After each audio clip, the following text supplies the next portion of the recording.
నాన్న చేతి ముద్రలు.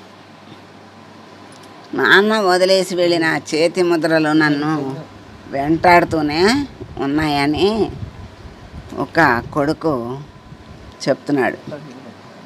నాన్న వయస్సు పెరిగే కొద్దీ శరీరం కూడా బాగా బలహీనపడిపోయింది. గదిలోనే అటు ఇటు నడవటానికి గోడ ఆసరా అవుతోంది.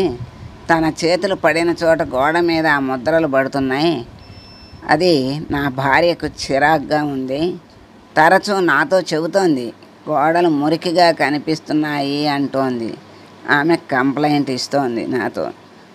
ఓ రోజు ఆయనకు బాగా తలనొప్పి ఉండటంతో తలకు కొంత నూనె పట్టించి కాసేపు మసాజ్ చేసుకున్నాడు. అవే చేతులతో గోడ పట్టుకుని నడిచేసరికి ఆ ముద్రలు మరింత స్పష్టంగా పడ్డాయి గోడ మీద. నా భార్య నా మీద అరిచింది. నేను సహనం కోల్పోయి నాన్న మీద అరిచాను. నడిచేటప్పుడు అలా గోడను పట్టుకోకు అని గట్టిగా కేకలేశాను. గాయపడ్డట్టుగా తన కళ్ళు నా వైపు అదోలా చూశాడు. నాకే సిగ్గనిపించింది. ఏం మాట్లాడాలో తెలియలేదు. ఆ తర్వాత గోడలను పట్టుకుని నడవగా చూడలేదు నేను. ఓ రోజు బ్యాలెన్స్ తప్పి పడిపోయాడు. మంచం మీద పడిపోయాడు. తర్వాత కొన్నాళ్ళకే కన్ను మూశాడు. నాలో అదే దోష భావన. ఆ రోజున తను నా వైపు చూసిన చూపు నన్ను వెంటాడుతూనే ఉంది. నన్ను నేను క్షమించుకోలేకపోతున్నాను. కొన్నాళ్లకు మా ఇంటికి రంగులు వేయించాలని నిర్ణయించుకున్నాం. పెయింటర్స్ వచ్చారు. తాతను బాగా ప్రేమించే నా కొడుకు నాన్న వదిలేసి వెళ్ళిన ఆ గోడ మీద మాత్రం కొత్త పెయింట్ వేయకుండా అడ్డుకున్నాడు. అరిచాడు వద్దని. ఆ పెయింటర్స్ సీనియర్లు. క్రియేటివ్ కూడా ఉంది. మీ తాత చేతి ముద్రలు చెరిగిపోకుండా చూస్తాం.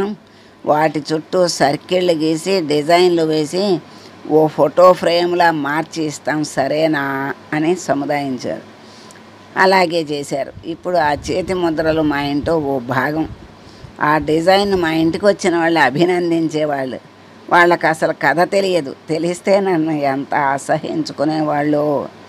కాలం ఆగదు కదా, వేగంగా తిరుగుతూనే ఉంది. నాకు వయస్సు మీద పడింది. శరీరం నా అదుపులో ఉండటం లేదు.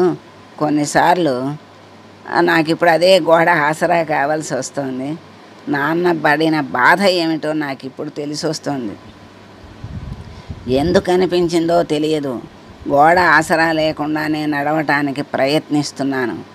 ఓ రోజు అది చూసి మా అబ్బాయి పరుగున వచ్చాడు. నా భుజాలు పట్టుకున్నాడు. గోడ ఆసరా లేకుండా అసలు నడవద్దు, పడిపోతావని మందలించాడు. మనవరాలు వచ్చింది. నీ చెయ్యి నా భుజాల మీద వేసి నడువు తాత అంది ప్రేమగా. నాలో దుఃఖం పొంగుకొచ్చింది. అసలే తండ్రిని నేనే పోగొట్టుకున్నాననే ఫీలింగు. అలాంటి ధోరణి ఏమాత్రం చూపించని నా పిల్లలు. నేను ఆ రోజు నాన్న మీద అరవకపోతే ఇంకొన్నాళ్ళు బతికేవాడు కదా అనే బాధ. నా మనవరాలు మెల్లిగా నన్ను నడిపించుకు వెళ్ళి సోఫాలో కూర్చోబెట్టింది. తన డ్రాయింగ్ బుక్ తీసి చూపించింది. గదిలేని గోడ మీద నాన్న చేతి ముద్రలనే ఆమె డ్రాయింగ్ బుక్లో గీసింది.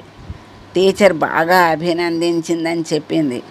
పిల్లలు పెద్దల్ని ఇలా గౌరవించడం మన సంస్కృతి అని ఆమె రాసింది ఆ స్కెచ్ మీద. నా గదిలోకి వచ్చి పడుకున్నాను. మౌనంగా రోదిస్తున్నాను. నన్ను వదిలి వెళ్ళిపోయిన నాన్నను క్షమించమని పదే పదే ప్రార్థిస్తున్నాను. తర్వాత మెల్లగా నిద్ర పట్టేసిందేమో. తర్వాత ఏమైందో నాకు తెలియదు. నా ఆత్మ నాన్న వైపే వేగంగా పయనిస్తున్నట్టే ఉంది. అది అందుకే ఒకప్పటికి మనకి ఆ వయసు వస్తుంది. ప్రతి దానిని కూడా, ప్రతి సంఘటనని, ప్రతి వాళ్ళ పరిస్థితిని అర్థం చేసుకోవాలే తప్ప అపార్థం చేసుకుంటే అన్నీ అనర్థాలే వస్తాయి.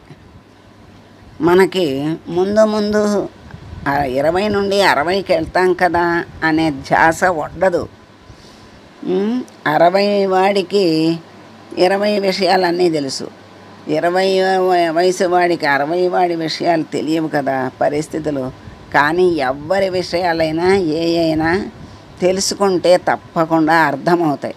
వాళ్ళ స్థానంలోకి మనం వెళ్ళి కొంచెం ఆలోచిస్తే ప్రతి వాళ్ళ యొక్క సమస్య మనకి అర్థమవుతుంది. బాధ కానీ సమస్య కానీ అన్నీ అర్థమవుతాయి.